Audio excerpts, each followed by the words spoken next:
Pour ce que l'Esprit veut nous donner ce matin, je vais vous inviter à tourner dans la Genèse, chapitre 24. On va faire un petit peu de lecture ce matin pour introduire le message que l'Esprit veut nous donner. Dans la Genèse, chapitre 24, on va faire notre lecture et ensuite, on enchaînera avec, en ciblant vraiment ce que l'Esprit veut nous apporter.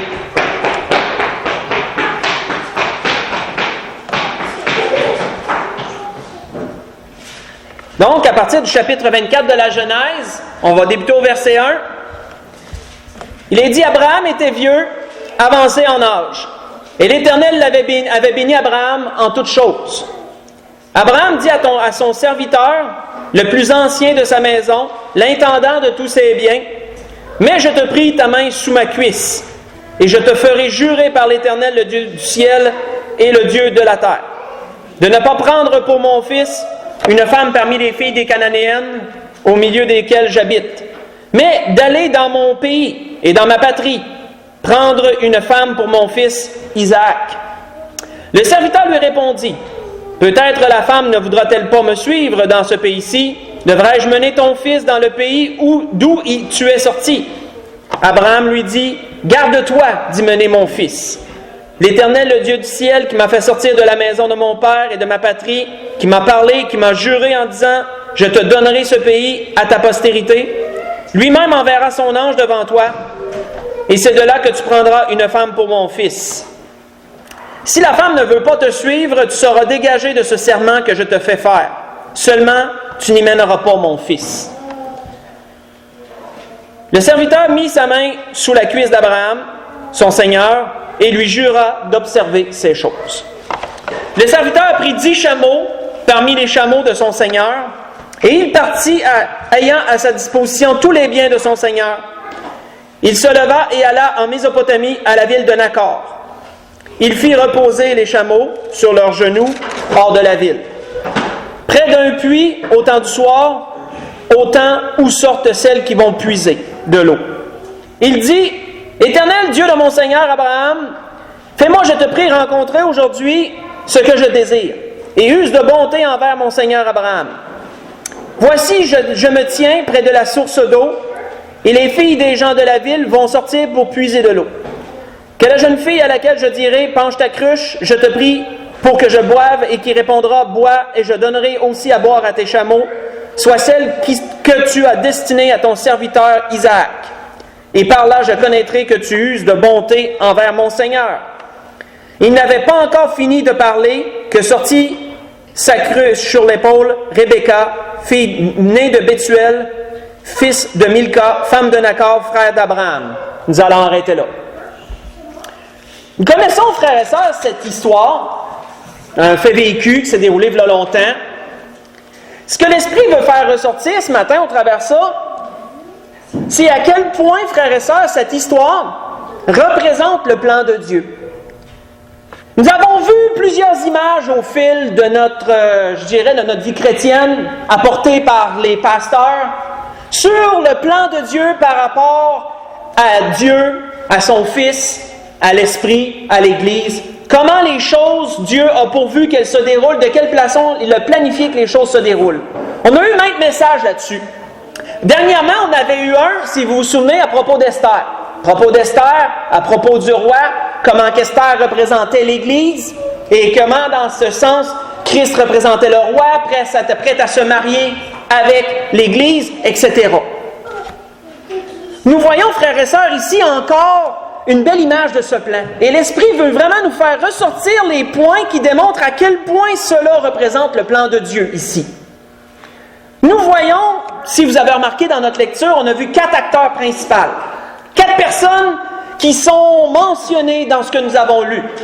On a vu Abraham, on a vu Isaac, on a vu un serviteur et on a vu Rebecca. Dans ce sens, Abraham et Isaac représentent Dieu et Jésus.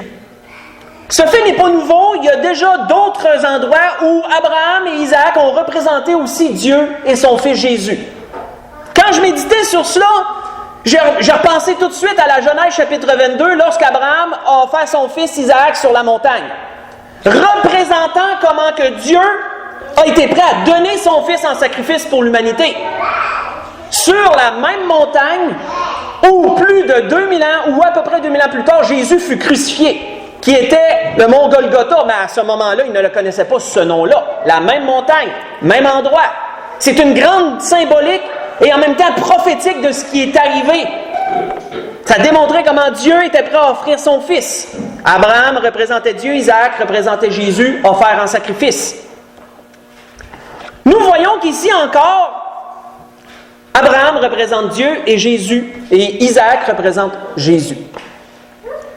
Nous voyons qu'Abraham avait pris pour femme Sarah, et Abraham avait le désir de trouver aussi une épouse pour son fils Isaac. En ce sens, frères et sœurs, nous voyons, selon la parole, Ésaïe mentionne ceci à propos de la relation entre Dieu et son peuple d'Israël, relation très intéressante dans le sens où Dieu la voyait. Nous voyons ceci. Car ton Créateur, est-il dit par le prophète Ésaïe, est ton époux. Il parlait au peuple d'Israël. Car ton Créateur est ton époux. L'Éternel des armées est son nom. Et ton Rédempteur est le Saint d'Israël. Il se nomme Dieu de toute la terre. Car l'Éternel te rappelle, comme une femme délaissée et au cœur attristé, comme une épouse de la jeunesse qui a été répudiée, dit son Dieu. Voyez ça dans Ésaïe chapitre 54, versets 5 et verset 6. Et à d'autres endroits, nous voyons ça aussi se fait relever que Dieu voyait sa relation avec son peuple comme une relation époux-épouse. Dieu le voyait en ce sens. Si vous voulez le lire pendant la semaine, vous pourrez lire Osée, chapitre 1 et chapitre 2. Et vous y verrez encore cette même relation, mais dans le sens où il a été commandé à Osée de prendre pour femme une prostituée, nommée Gomère, et d'engendrer des enfants d'elle. Pourquoi? Parce que son peuple s'était écarté de lui, et Dieu, ce que Dieu voyait, c'est comme s'il s'était marié avec une prostituée parce qu'elle se prostituait avec les idoles. Donc Dieu voyait maintenant son épouse de cette façon à cause de son idolâtrie, et il a dit à son prophète Osée, tu vas marier une prostituée parce que cela représente la relation qui se passe en ce moment entre moi et mon peuple d'Israël. Donc, à plusieurs endroits dans la parole, on voit ce fait. Comme Abraham avait pris épouse, Dieu a une épouse aussi qui est son peuple d'Israël, sous l'ancienne alliance, c'est pour ça qu'il y a une tranche entre les deux. Et Dieu a aussi désiré que son Fils Jésus-Christ ait une épouse, lui aussi. C'est dans son plan. Et comme nous le savons, l'épouse de Jésus est destinée à être, c'est l'Église du Seigneur, c'est son Église.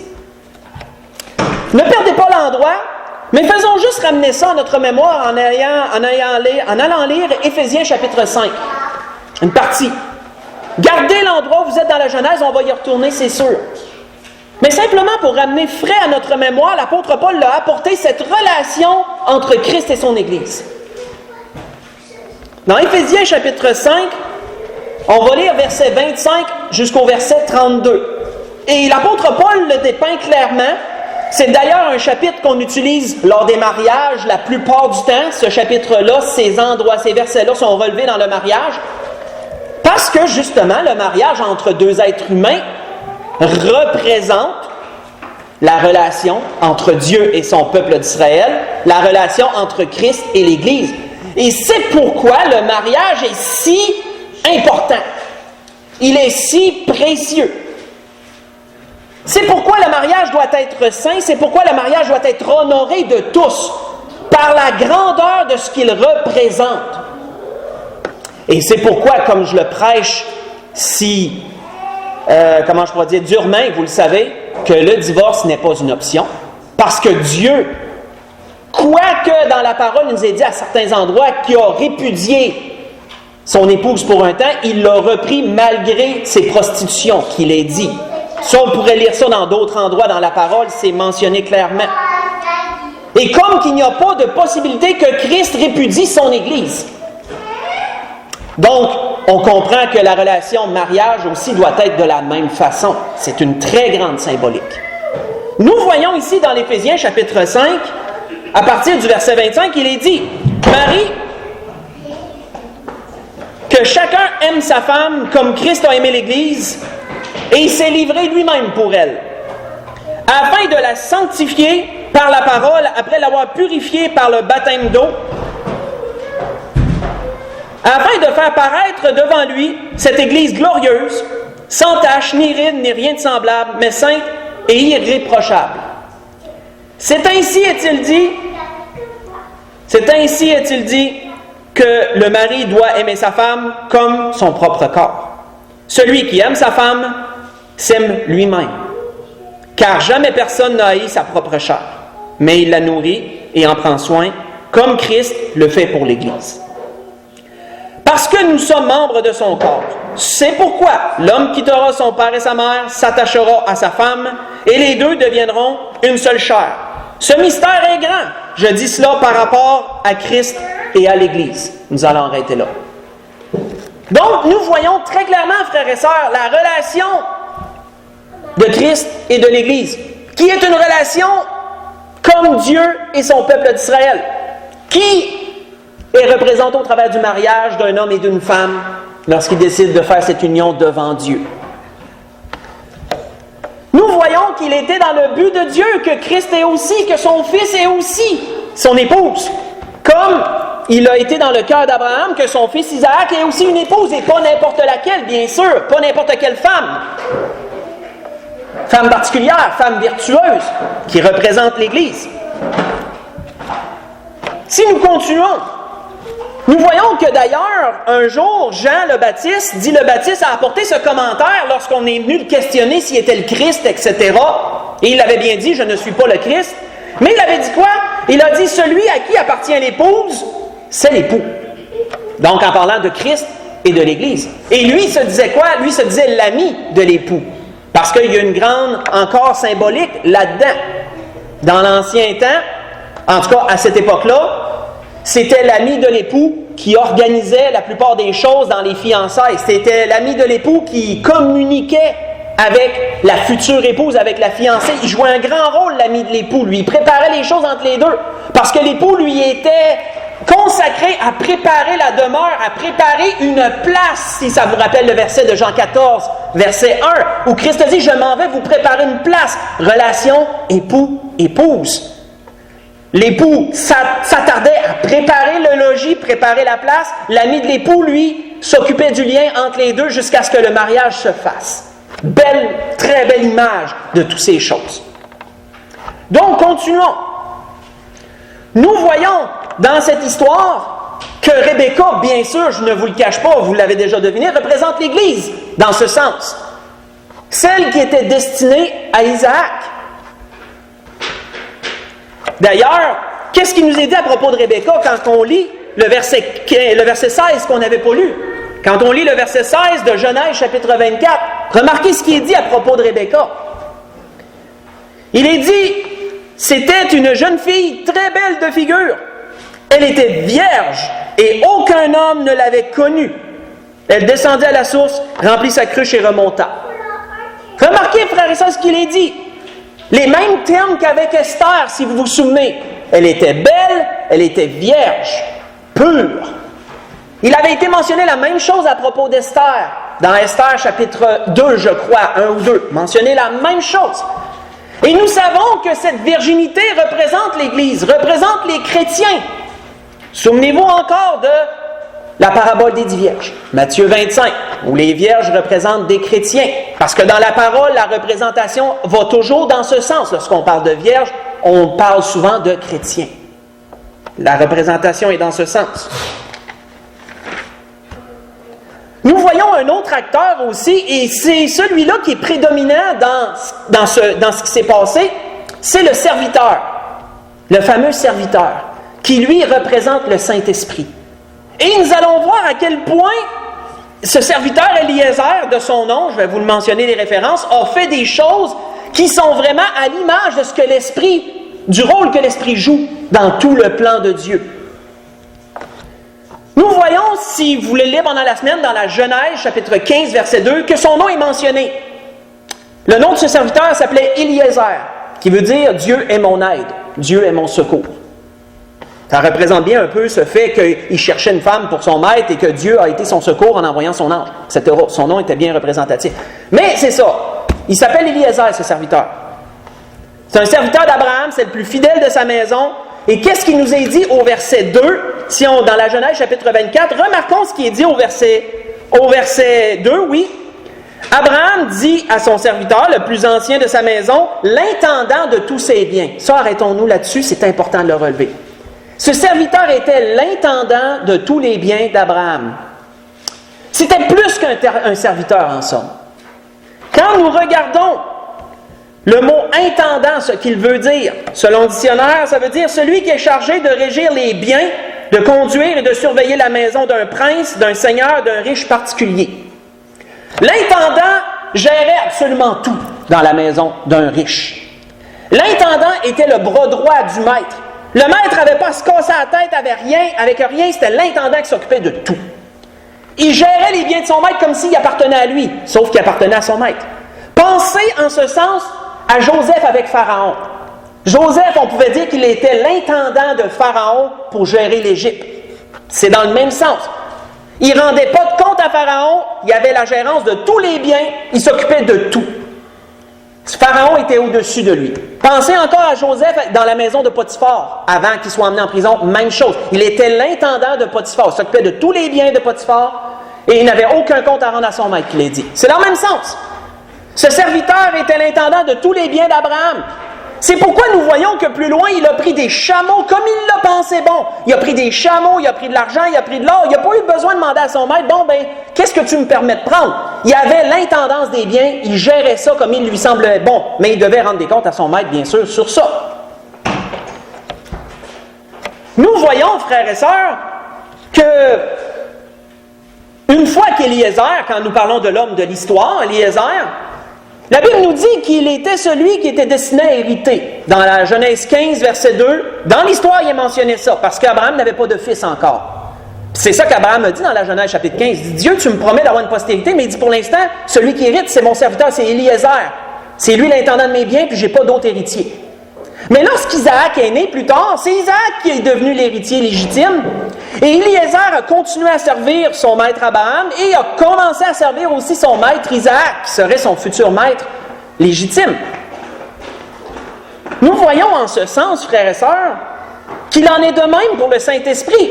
Le Saint-Esprit est l'intendant de Dieu. Le Saint-Esprit est l'intendant de Christ aussi. Il s'occupe des biens, si on pourrait dire, entre guillemets, de ses maîtres. Dans ce sens, on pourrait dire cette image. On voit que l'apôtre Paul disait aux Romains sur-ci, il dit, pour vous, vous ne vivez pas selon la chair, mais selon l'Esprit. Si du moins l'Esprit de Dieu habite en vous, et si quelqu'un n'a pas l'Esprit de Christ, il ne lui appartient pas. Romains 8, verset 9. Dans le même verset, il est noté que c'est l'Esprit de Dieu et c'est l'Esprit de Christ. Démontrant comment l'Esprit fait le lien avec Dieu et fait le lien avec Christ aussi. Exactement comme Eliezer faisait le lien avec Abraham et le lien avec Isaac. Et le but pour lequel il était envoyé par Abraham était pour représenter Isaac pour l'épouse en question. Faites juste écouter. Mais ce sont des paroles que nous connaissons bien, que le Seigneur avait relevées exactement dans ce sens à ses disciples, en leur disant ceci, « Mais le Consolateur, l'Esprit Saint, que le Père enverra en mon nom, disait le Seigneur. » Pensez à Abraham qui a envoyé Eliezer. Le Père enverra l'Esprit Saint en mon nom, comme Abraham a envoyé le serviteur en son nom, au nom d'Isaac. Que le Père enverra en mon nom, vous enseignera toutes choses, et il vous rappellera tout ce que je vous ai dit. On voit que le Seigneur a dit plus loin, à peu près encore dans le même sens. À peu près dans le même sens, il a dit aussi ceci. Quand sera venu le Consolateur que je vous enverrai de la part du Père, l'Esprit de vérité qui vient du Père, il rendra témoignage de moi, avait dit le Seigneur. Ce que je vous ai lu, c'est dans Jean 14, verset 26, et dans Jean 15, verset 26 aussi. il rendra témoignage de moi, disait le Seigneur en parlant du Saint-Esprit. C'est la même image. Éliézer s'en allait rendre témoignage d'Isaac. Son but, c'était de trouver épouse à Isaac. C'était sa mission. De trouver et ensuite de prendre soin. Ce qu'on va voir plus loin. Nous voyons, quand nous continuons,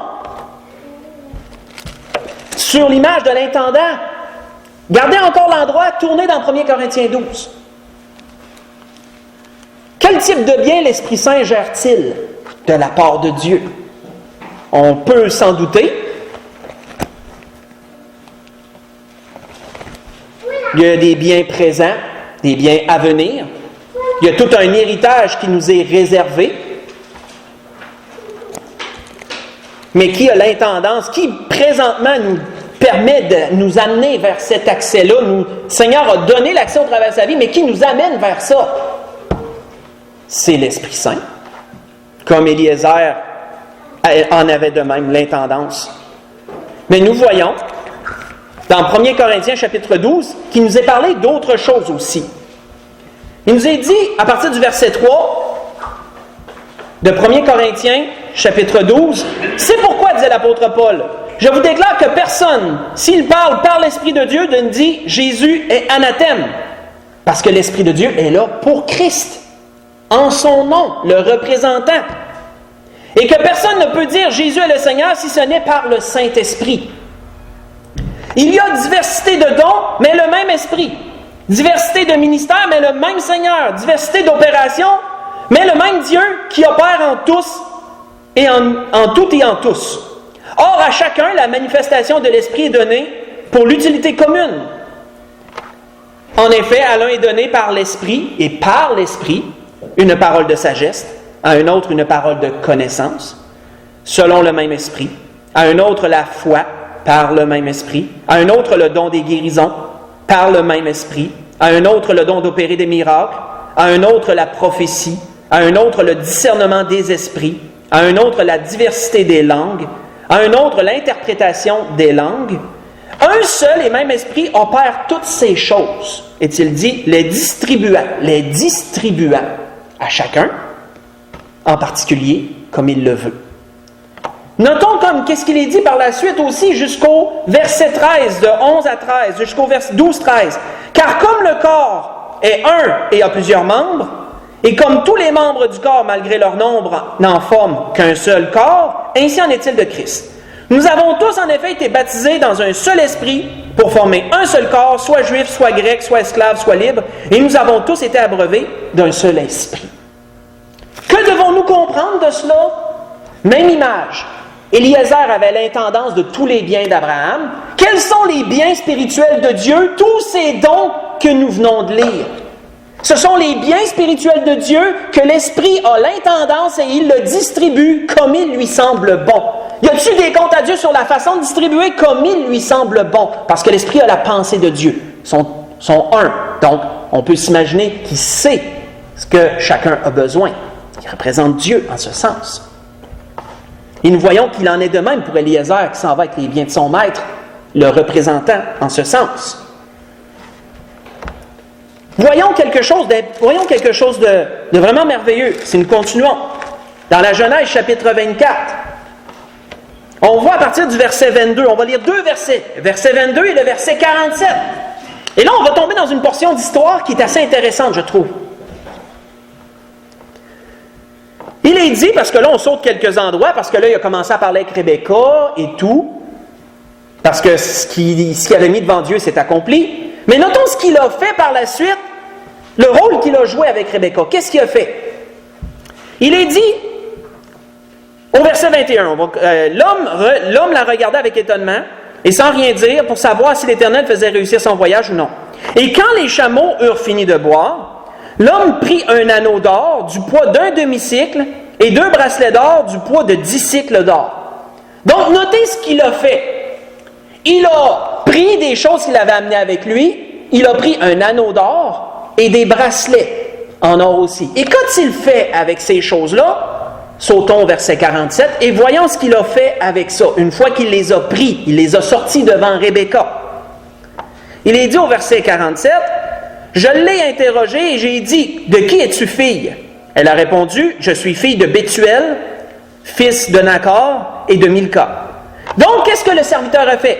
J'ai mis l'anneau à son nez et j'ai mis l'anneau, excusez-moi, j'ai perdu l'endroit. J'ai mis l'anneau à son nez et les bracelets à ses mains.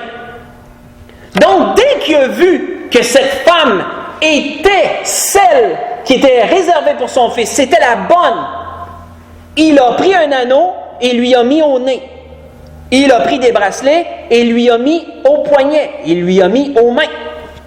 Ça, frère et sœurs, ça représente quelque chose.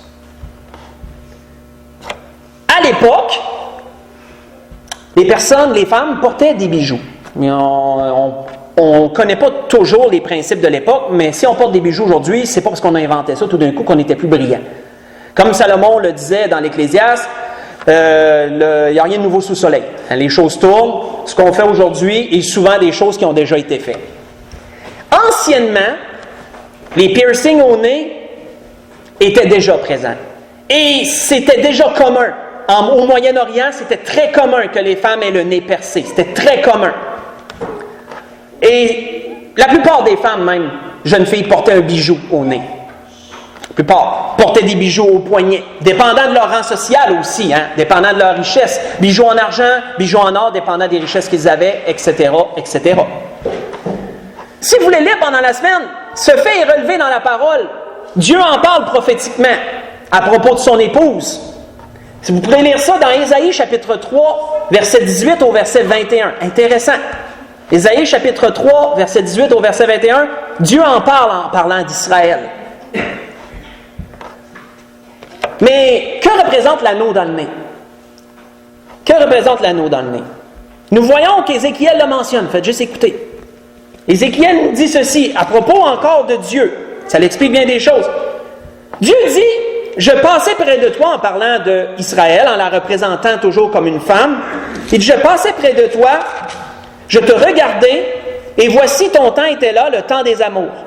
J'étendis sur toi le pan de ma robe, je couvris ta nudité, je te jurai fidélité, je fis alliance avec toi, dit le Seigneur l'Éternel, et tu fus à moi, dit-il. Je te lavai dans l'eau, je fis disparaître le sang qui était sur toi, je t'oignis avec de l'huile, je te donnai des vêtements brodés, des chaussures de peau teinte en bleu, je te ceignis de fin lin et je te couvris de soie. Je te parai d'ornements, je mis des bracelets à tes mains, un collier à ton cou et je mis un anneau à ton nez. Est-il dit? Des pendants à tes oreilles et une couronne magnifique sur ta tête. Voyez ça dans Ézéchiel chapitre 16, ce que je vous ai lu, verset 8 au verset 12. Pourquoi Dieu a-t-il mis l'anneau, en image, l'anneau au nez du peuple d'Israël? Parce qu'à ce temps-là, l'anneau dans le nez d'une femme pouvait être symbolique qu'elle était réservée pour un homme. Comme on porte une alliance à l'annulaire, dans ce temps-là, les femmes portaient un anneau au nez dans cette même symbolique. Bien sûr, c'est pas juste les femmes fiancées ou mariées qui portaient un anneau au nez. Mais qu'est-ce qui était important? Qu'est-ce qui distinguait? C'était quel type d'anneau qu'ils portaient? De quel côté de la narine elle était? Gauche ou droite? Comme que notre annulaire, si elle est là, la personne n'est pas mariée. Si elle est main gauche, on dit que la personne est mariée. Alors, on n'a rien inventé, sauf qu'on le fait différemment. Ce n'est pas nos coutumes. Mais dans ce temps-là, c'était comme ça. À cette époque-là, en Orient, c'était comme ça. C'était très répandu. Donc, le type d'anneau, notez que c'est un anneau en or qui a été donné. Et on ne sait pas sur quel côté de la narine, mais peu importe. On sait qu'elle était réservée. À partir de ce temps-là, elle était réservée pour Isaac. Comme Dieu avait dit, tu m'appartiens, avait-il dit à son peuple. De quelle façon? Je t'ai paré d'ornements, je t'ai donné des bracelets, j'ai mis un anneau à ton nez. C'est tellement la même chose. Même symbolique. Même symbolique. Comprends bien ces choses. D'ailleurs, qu'est-ce que l'apôtre Paul avait dit aux Corinthiens? Dans ce sens, il avait dit, « Car je suis jaloux de vous, dit-il, d'une jalousie de Dieu.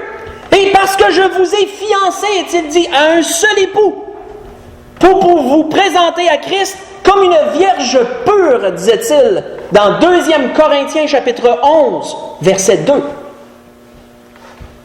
L'Esprit Saint a ce rôle de s'occuper des fiançailles de celui qu'il représente étant Jésus, comme Eliezer représentait Isaac et il s'est occupé des fiançailles, il s'est occupé de réserver la fiancée en question. Il s'est occupé de la parée d'ornement, comme l'Esprit répand ses dons sur l'Église. Il est l'intendant des biens de Dieu. Il s'est occupé de réserver la fiancée et il s'occupe maintenant de la guider pour l'amener vers l'époux. Belle image.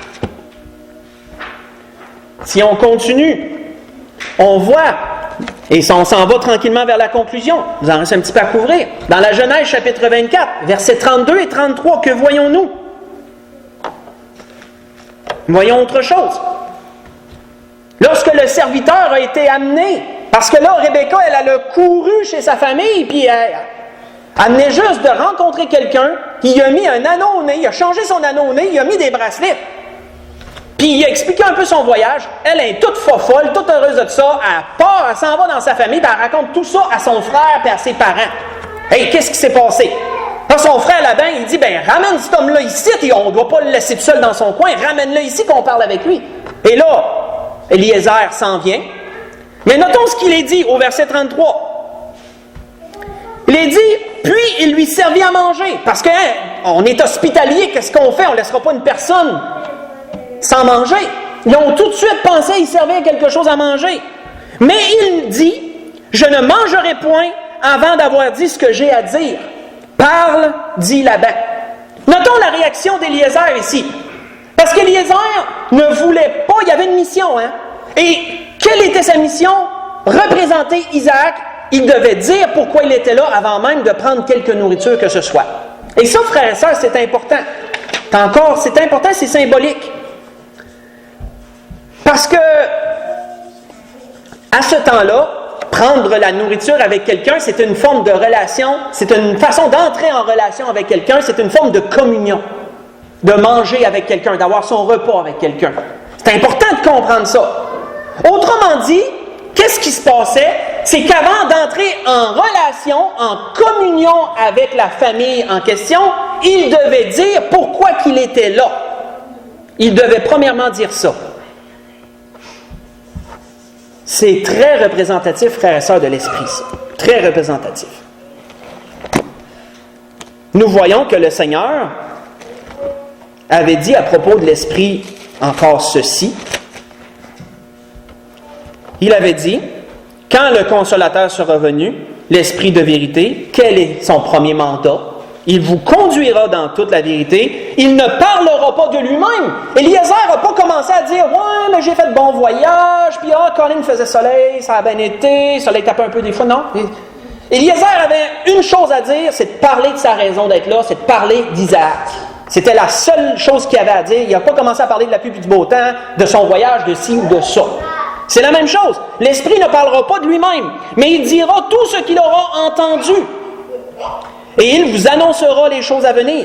Il me glorifiera, autrement dit, il va m'élever, dit le Seigneur, il va parler de moi.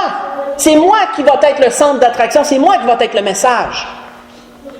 Parce qu'il prendra ce qui est à moi et il vous l'annoncera, dit le Seigneur. Tout ce que le Père a est à moi, c'est pourquoi j'ai dit qu'il prend ce qui est à moi et qu'il vous l'annoncera. Jean 16, verset 13 et verset 14. C'est la même chose pour Eliezer. Première mission, parler d'Isaac. C'était son mandat. C'est sa raison d'être là. Et frères et sœurs, après, pour qu'il mange, qu'est-ce qu'il dit au verset 50 de la Genèse, chapitre 24? Notez ce qu'il dit après qu'il ait raconté son récit, là. Il est dit au verset 50, Laban et Bethuel répondirent et dirent, c'est de l'Éternel que la chose vient. Nous ne pouvons te parler ni en mal ni en bien. Ça veut dire quoi? Ils ont cru au récit que Eliezer leur apportait. Eliezer leur a tout déballé et ils y ont cru. Et nous voyons par la suite qu'Eliezer a pris le repas avec eux. C'est la même chose, frères et sœurs, pour nous. Avant que l'Esprit rentre en communion avec chacun d'entre nous, avant qu'il nous scelle, qu'est-ce que l'Esprit va faire? Il va rendre témoignage de Jésus. Et nous devons croire à ce témoignage avant qu'il y ait communion. C'est la même chose. Même chose. Lorsque nous croyons, nous confessons Jésus-Christ, l'Esprit scelle notre âme, et là, il y a communion. C'est l'image du repas. C'est un peu pourquoi, frères et sœurs, que l'apôtre Paul disait aux Corinthiens, en parlant de ceux qui étaient mis en fraternité, ne mangez même pas avec une telle personne. Pourquoi? Parce qu'il ne faut pas entrer en communion. C'est la même chose, c'est rapport avec la nourriture, c'est rapport avec ça. C'est une communion, c'est une façon d'être en relation.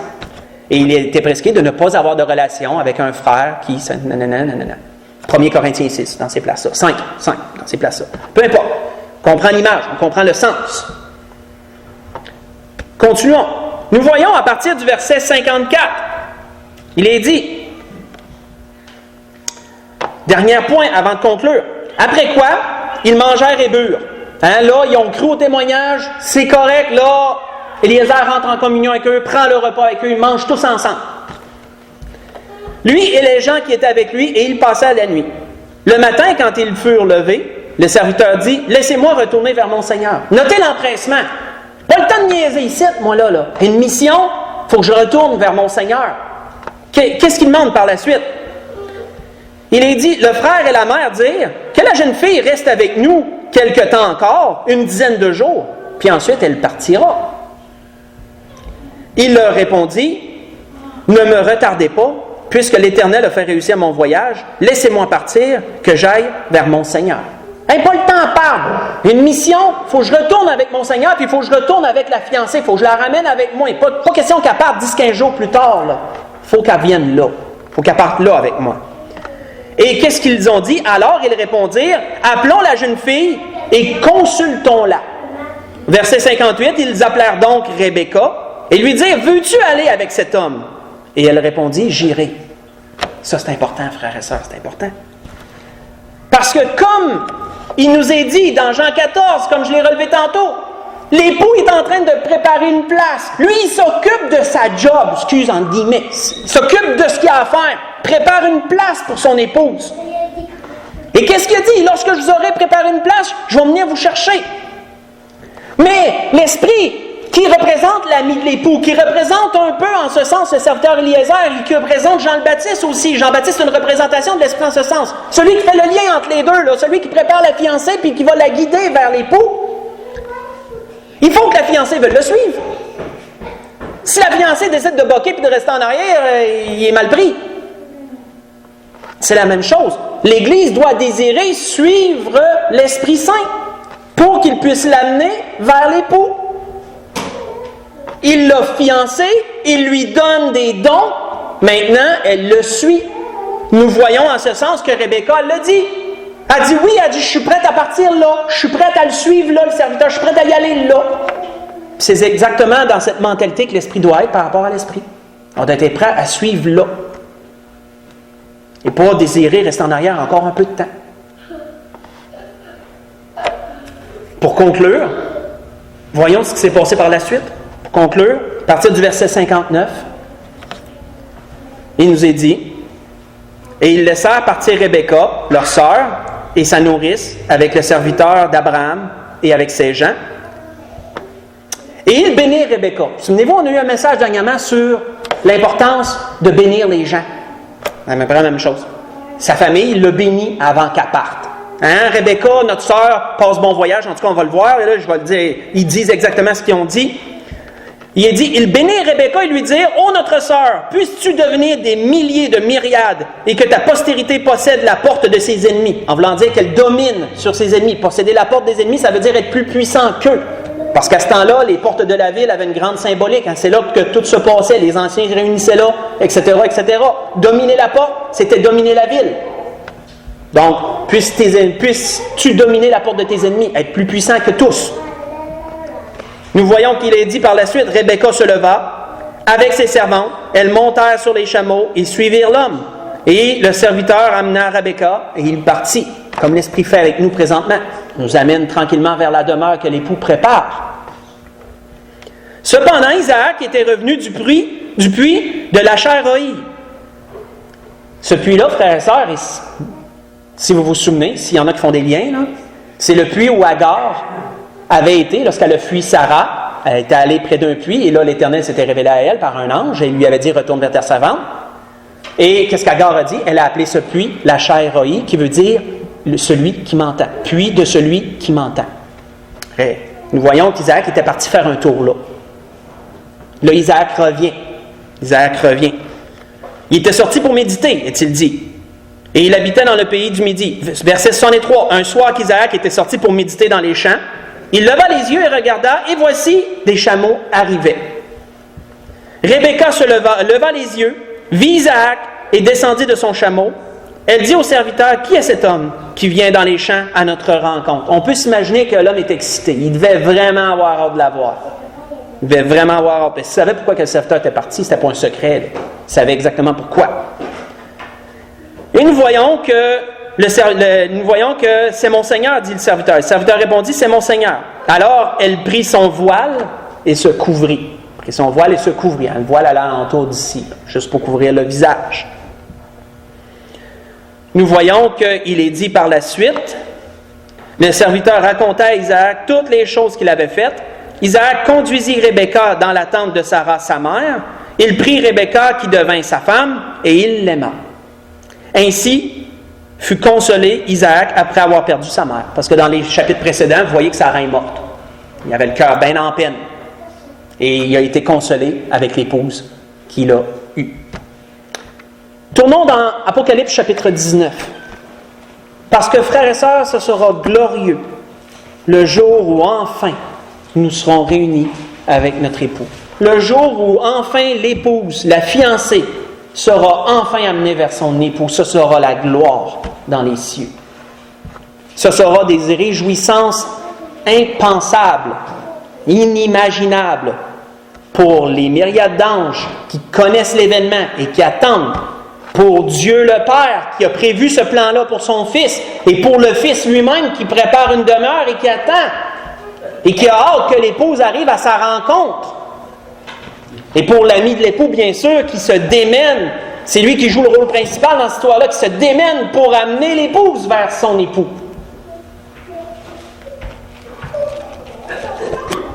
Dans l'Apocalypse, chapitre 19, il nous est un peu révélé la grandeur de cette gloire, la grandeur de ces réjouissances, lorsqu'il est dit au verset 7, « Réjouissons-nous et soyons dans l'allégresse », qui veut dire dans une très grande joie. Et donnons-lui gloire en parlant de Dieu, bien sûr, car les noces de l'agneau sont venues. Son épouse s'est préparée et il lui a été donné de se revêtir d'un fin lin éclatant pur, car le fin lin, ce sont les œuvres justes des saints. J'avais déjà apporté un message il y a longtemps sur l'habillement. L'habillement, je veux dire l'habillement que nous allons recevoir, que nous recevons et que nous allons recevoir. Et si vous vous souvenez, nous recevons une robe en partant, mais cette robe-là sera agrémentée par le futur. Parce que la robe d'une mariée n'est pas la même que la robe d'une fille vierge. Elle a une robe de base et lorsqu'elle est mariée, il y a des étoffes qui sont rajoutées. Il y a des choses qui sont rajoutées. La robe blanche, lorsqu'on est sauvé, et les étoffes de fin lin qui vont la recouvrir, qui vont agrémenter toutes ces choses lorsque nous allons être prêts pour le mariage. La robe de mariée, elle n'est pas pareille comme la robe de la fille de tous les jours. C'est une robe particulière. C'est la même chose. C'est la même chose. Il nous est dit, l'ange me dit, écrit, heureux ceux qui sont appelés au festin des noces de l'agneau. Oui, frères et sœurs, on le réalise peut-être pas assez, mais on aura toutes les raisons du monde d'être heureux lorsqu'on va voir ça. Oh que oui, parce que c'est pas tout le monde qui va pouvoir être là. Puis il me dit, ces paroles sont les véritables paroles de Dieu. Je tombais à ses pieds pour l'adorer, mais il me dit, garde-toi de le faire, je suis ton compagnon de service et celui de tes frères qui ont le témoignage de Jésus, adore Dieu, car le témoignage de Jésus est l'esprit de la prophétie, le cœur, autrement dit, de la prophétie. C'était ce que l'Esprit voulait nous donner ce matin. Comme on peut voir encore une portion d'histoire qui représente bien le plan de Dieu, en l'occurrence le rôle de Dieu, le rôle de Christ, le rôle du Saint-Esprit au travers du serviteur Éliézer et le rôle de l'Église au travers Rebecca. C'était ce que l'Esprit voulait nous donner ce matin, la grâce que je nous souhaite à tous, que nous puissions méditer sur ces choses. C'est toujours bon de comprendre davantage le plan de Dieu, de l'explorer sur toutes ses facettes, afin d'en saisir pleinement tous les sens Et continuons bien sûr en tant qu'épouse de nous préparer et continuons surtout à désirer suivre le serviteur, à désirer suivre le Saint-Esprit qui nous mène vers notre époux. On peut se lever pour le dernier cantique.